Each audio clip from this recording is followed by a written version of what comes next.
여러분, 민주주의라는 것이 무엇입니까? 민주주의는 왜 좋을까요? 그러니까 자신의 삶에 막대한 영향을 미칠 수 있는 권력들에 대해서 오히려 국민들이 영향을 미치거나 자기가 그 권력을 결정할 수 있다. 그게 바로 민주주의의 핵심이죠. 만약에 여러분들의 삶을 여러분이 원하는 대로 살 수 있는 것이 아니라 누군가 권력이 시키는 대로만 살아야 된다면, 누군가 권력이 원하고 바라는 바대로만 말해야 되고 행동해야 되고 옷을 입고 다녀야 된다면 그게 어떤 삶의 재미가 있을까요? 제가 봤을 때 이 국정원 사건 이 자체만 봐도 이 두 가지, 즉 간접민주주의가 민주주의로서 가지는 두 가지 정당성의 요건을 침해한다고 저는 보고 있습니다. 첫 번째는 뭐냐면요, 국가기관이 국민의 자유로운 어떤 선택, 아까 말씀드렸듯이 국민이 자유롭게 선택해서 어떤 권력을 창출해내는 그 과정에 영향을 미쳤다는 것이죠. 대선 시기에 그런 일을 했다는 거예요. 두 번째로는 선출된 그런 권력에 대해서 비판하고 감시하려는 국민들의 어떤 활동에 대해서도 지속적으로 국정원이 개입해오고 방해해 왔다는 것입니다. 그렇기 때문에 이 국정원의 활동을 보면 우리나라가 간접민주주의로서 그나마 이제 민주주의의 정당성을 가져야 되는 부분들이 다 국정원에 의해서 좀 훼손이 됐다라는 걸 볼 수 있어요. 자, 선거에 관련된 글이 73건이 나왔다라고 얘기하는데요. 실제 그렇지 않습니다. 자, 여러분, 왜 그러냐면 국정원 직원 김모 씨가 자신의 오피스텔에 이틀 동안 자기는 감금됐다고 주장하고 다른 분들은 셀프 감금이라고 주장하는데 그 이틀 동안 무슨 일을 했냐면 자신들이 썼던 글들을 무수하게 삭제를 합니다. 삭제를 하고 탈퇴를 해요. 최근에 재판 과정에서 검찰이 발표한 거에 따르면은 무슨 내용인지 확인은 안 되지만 삭제된 글이 대충 1748건이 된다라고 얘기를 하고 있어요. 그리고 김모 씨, 국정원장 김모 씨가 오피스텔에서 나오면서 임의로 건네준 노트북에 지금 확인해 보니까 복구 불가능할 정도로 삭제된 파일이 187개가 있었다는 것도 새로 발견해냈다.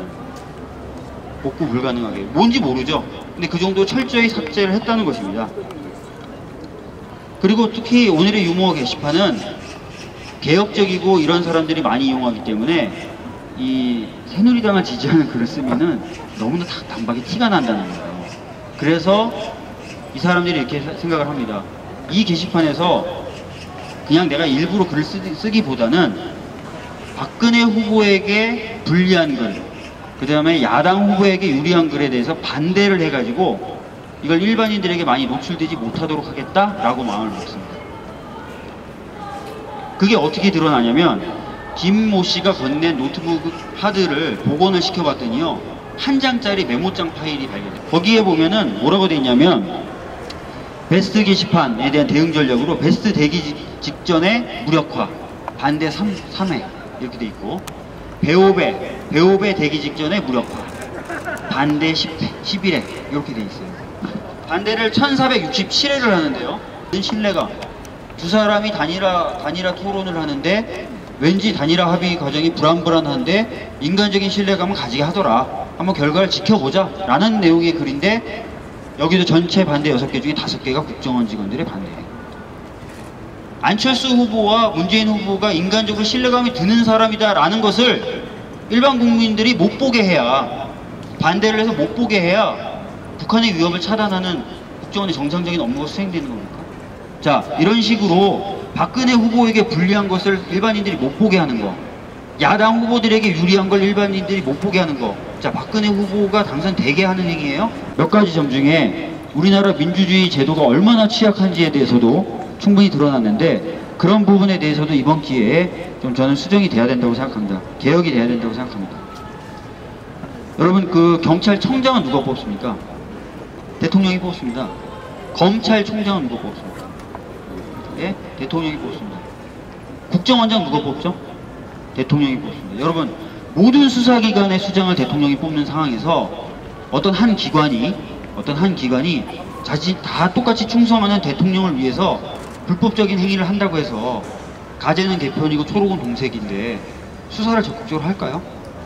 우리 삶에 영향을 미치는 권력에 오히려 우리가 그 권력을 통제하고 관리할 수 있는, 그래서 우리가 더 행복하고 편안하게 살 수 있는 사회가 올 수 있다는 거예요.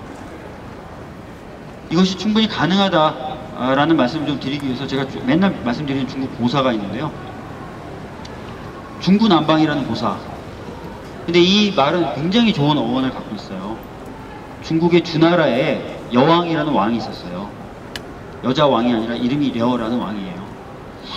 근데 이 왕이 너무나 폭압적으로 다스렸습니다. 자신에게 비판하는 사람을 다 죽였어요. 그리고 나서 자신있게 얘기했죠. 이제 나한테 까부는 놈 없다. 나 내 마음대로 다스릴 수 있다 라고 얘기했어요. 그때 신하들이 이렇게 얘기합니다.